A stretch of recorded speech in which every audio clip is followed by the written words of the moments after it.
Hello everybody, welcome to Dakman Productions and welcome to Conrail. So today I found something that I wanted to buy and sort of didn't even know that it was even produced until I talked to a certain person. But at any rate, let's back that whole thing up. Let's back up on the story. So when it came to the TCA and METCA, I was really late into the game as far as getting involved with them.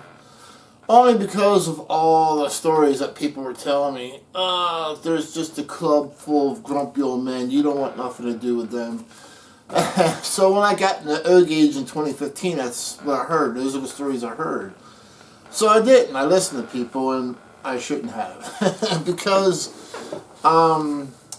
I don't know, it was like 3 or 4 years ago, maybe even longer. I was watching a live stream by a YouTube channel called GFW Trains. Great group, great YouTube channel. George and Wally. And so they would have these live feeds showing their trains and running trains and talk about trains, and they were doing really well with these live feeds, especially during the shutdown. We can't say the C word on YouTube because they'll still demonetize the video. But so there was a GFW stream that was like a 24/7 or 24-hour. I'm sorry, not 7. But they decided to have a 24-hour live stream. But it was one of them live streams. I started getting involved with the live streams and chatting with them and stuff, and finally they, we got to know each other and over the chat. And so I seen the some getting to know other people in the chat, and so they got comfortable. We got comfortable talking with each other.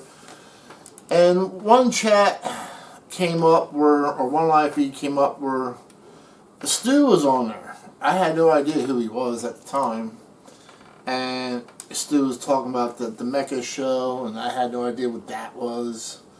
I mean, who's METCA? What is that? And it was Wally who actually pointed out, hey, Dakman, that would be a show right up your alley because it's up in North Jersey.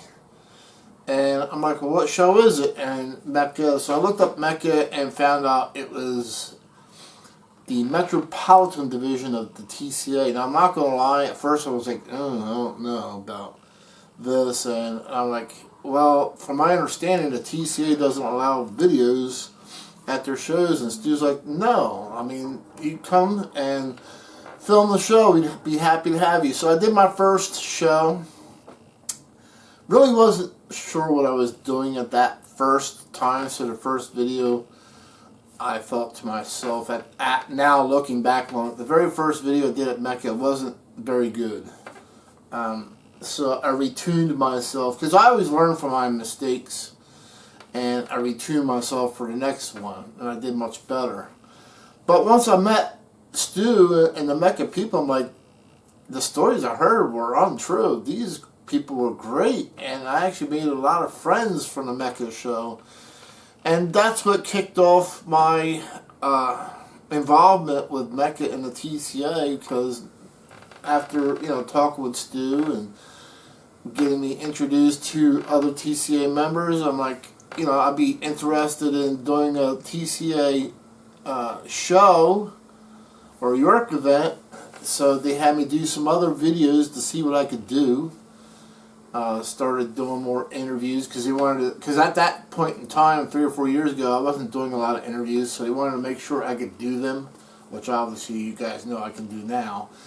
Because my videos or my interviews are always unscripted. I don't have a plan of what I'm going to talk about. I literally walk up on the people and just talk, okay, what am I going to talk about? And it just comes to me like that as soon as I start talking to them, what we're going to talk about. Because that's the first thing, what are we going to talk about? I'm like, don't worry, I'll lead you. And so that's always cool. But yeah, it was Wally over there at GFW that actually got me started doing the videos of METCA and the TCA. And if it wasn't for him doing that, you know, introducing me to Stu and a chat on a live show, I wouldn't be doing this now. So, and I wouldn't be the official videographer of York. I wouldn't be doing METCA, but I'm having fun with it. And again, the TCA, met people over there, great people. Yeah, you'll meet a seller here or there at the show who might be grumpy, but it's one out of 100 people that you're going to meet, so I take that with a grain of salt. But the METCA and TCA are full of great people. I just want to put that out there. Now, as you guys know, both the TCA and METCA create custom runs for their members. And these are very, very limited, exclusive custom runs. They only make so many, and that's it. So the benefit of being a member is the members have first choice. So if they only make 40 cars and 40 members buy those 40 cars, it never makes it to the public. Oh well. So, or the car may not be that interesting to the majority of the members, so maybe 20 of them buy it, and then only 20 are available to the public. But either way, these custom runs are very, very limited. And both METCA and, again, TCA do these. Everything from Vinyl Legacy to MTH Premier, MTH Rail King, Atlas O, the Lionel traditional 64 cars. They have done quite a bit. So the reason why I wanted to go back on the story a little bit is because since I got a late start getting to know the TCA and METCA, they actually had made a car that I found that I was actually interested in, and I actually got to purchase it. So I bought this exclusive run METCA Conrail boxcar in yellow. Now this is a traditional size, and it has the American flag. And as Stu mentions, you know, it is made in America with a few or a couple of imported parts, but he wasn't sure what's imported on here and what's American made, but it's actually inkjet printed here in North Carolina at the Lionel headquarters. So again, exclusive METCA Conrail boxcar. It features die-cast trucks, operating couplers, opening doors. And I asked Stu, I said, what's up with this car? Now, me and Stu talk a lot behind the scenes, and you know, he likes to do custom runs that have an interesting story behind them, because everybody likes a story behind what they're buying. You know, if you just make something that's just, you know, every day, no particular story behind it, well, maybe they'll buy it, maybe they won't. But if there's a cool story behind something, it has a tendency to entice people to buy it a lot more. And so this is the first time I'm opening it. So what I did not know until he told me is that this car that they made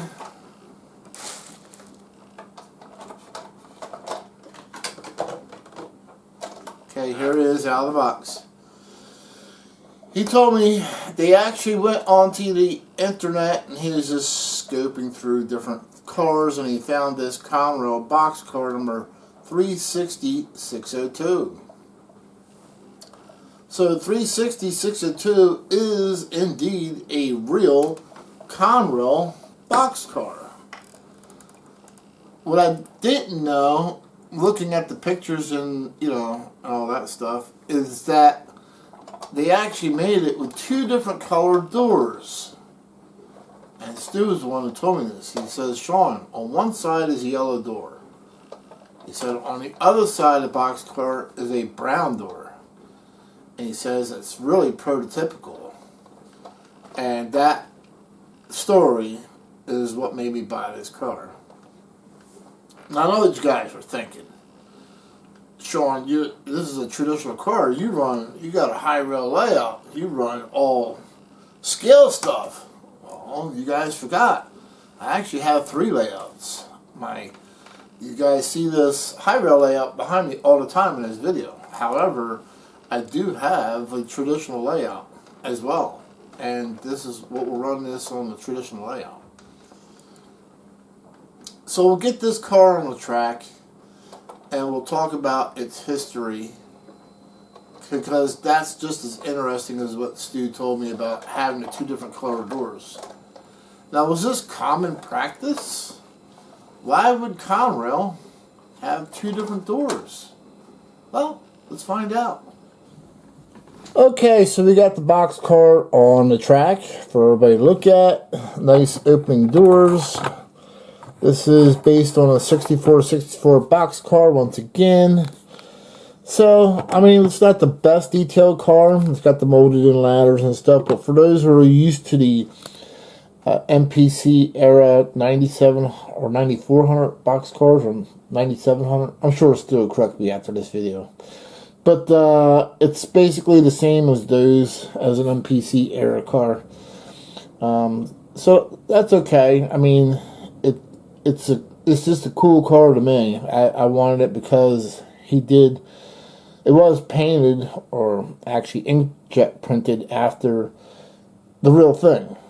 So would Conrail really have done this? Put a brown door on this thing, and on the other side it has a yellow door? Well, what probably happened, which is more commonplace, is this thing went to a location and the door got damaged beyond repair. So they scrapped a boxcar that was, either damaged from an accident or derailment or whatever have you.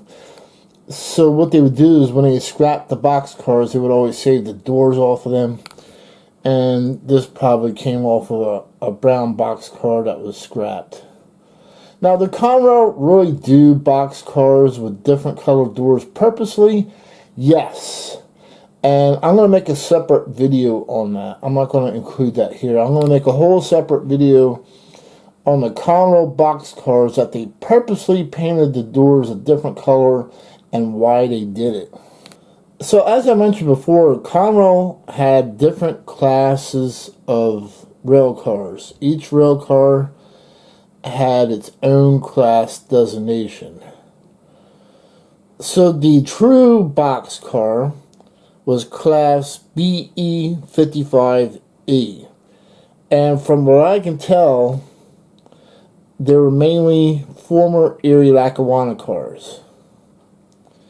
And there were 75 of these B55E cars in the Conrail fleet. And as you can see, this one was used for the Fruit Growers Express. So this car actually started life as a former Erie Lackawanna car, number 69295. However, when it was taken over by Conrail, it was repainted by Fruit Growers Express in 1981. The original Erie Lackawanna cars that are in this BE55E series were purchased by various companies and were actually leased to Erie Lackawanna by General Foods. The Conrail Class BE55E series is a very, very interesting series of boxcars because they were mainly all Erie Lackawanna. So the interesting part is that Erie Lackawanna had blue boxcars. And when Conrail took over Erie Lackawanna in 1976, they ended up patching out the Erie Lackawanna cars with CR and Conrail. However, this was not Conrail blue paint. It's actually Erie Lackawanna blue paint. So when people saw these pictures of these cars, or they can get easily confused. Oh yeah, Conrail really did paint blue box cars. You don't know what you're talking about. No, that is not true. The blue box cars that you are seeing are ex-Erie Lackawanna box cars and are actually Erie Lackawanna blue, not Conrail blue. Conrail just basically patched them out. So when you see these photos, just keep that in mind. There has been blue Conrail cars that were made in O-Gauge. Weaver has done them. Lionel has done them. And it would be pretty accurate as a patched Conrail unit. But Conrail never went out of their way to paint any rolling stock, for that matter, blue. In actuality, the majority of the equipment that was blue were locomotives and cabooses. However, there were a couple of exceptions, such as the crane and the tender. They had a crane car and a tender car that were actually painted blue. The very first introduction of the Conrail OCS train was blue, not the Brunswick green. I would love to see somebody in O-Gauge create the original blue Conrail OCS passenger set. I would be all over that. That's for sure. But the whole entire train was originally blue. So when people think about the Conrail OCS train, they're thinking about Brunswick green. Alrighty. So let's go ahead. We'll put this on the traditional layout because, like I said, I don't like to mix scale stuff with traditional size stuff. That's just me. There's other people that, it doesn't matter to. So everybody's got their own way to run things, and that's the way I like to run mine, separately. So let's go. Okay, so I decided to put my METCA custom run Conrail boxcar into my Emerald Express. For those who may remember, in my past video made a while ago, I made up a train called the Emerald Express on my MPC traditional layout, using all mainly Penn Central rolling stock in this MPC era Penn Central GG1. And I nicknamed it the Emerald Express, and said that basically this is a set that Lionel should have made, and people really liked the Emerald Express front on single and video. But at any rate, is this the very first METCA custom run that I bought? No, this is actually my second one. Let me show you the first one. So when I was doing a video of the METCA train booth, I forget when it was, but they had this Lindy Union Carbide car, and I absolutely fell in love with it because of the colors. Lindy was a real company, and on top of that, I thought it was going to match my Emerald Express set perfectly, and it does. So this was a perfect addition to my Emerald Express, and this is also a 64 box car. Okay, so the Emerald Express makes its triumphant return on video. Someday I hope to add, there's two Conrail, I don't know if they're MPC era or newer, but there's two Conrail sets I like to find new and add to this layout. There's two Conrail service sets. One of them has a GP9 and the other one featuring a GP20. I'd like to add it into this set, or to this layout one day. But anyway, let's go ahead and make this run, because I know people love to see what I run.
So is it far-fetched that Penn Central will be pulling a Conrail boxcar? Well, let's not forget, when Conrail took over Penn Central, everything wasn't painted on day one. They used it as is.